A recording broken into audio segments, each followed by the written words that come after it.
Today's gusty winds that knocked down a partially constructed mini mart in Cheney sent a pair of workers to the hospital. KXLY4's Jeff Humphrey joins us now live on our sky deck with exclusive video of the collapsed building. Jeff?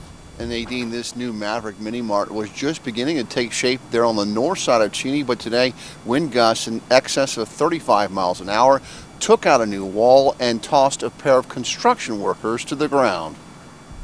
The crew from a Utah construction company was still bolting the aluminum framework into place when the wind caught the east wall of the building.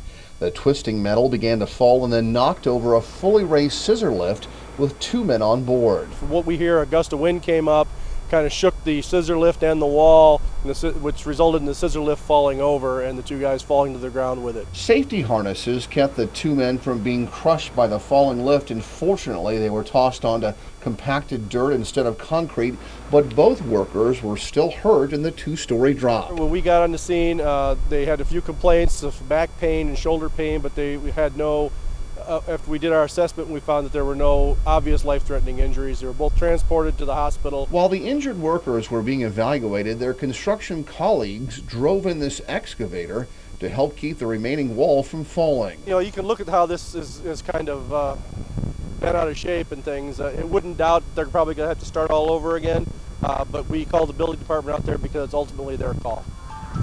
And the fire chief was right. Not long after we left the scene, crews used that excavator to tear down the remaining wall. They felt it was just too windy and the wall too unstable to dismantle it, and so they'll have to start that project all over again sometime later in the week. Reporting live on the sky deck, Jeff Humphrey, KXLY4.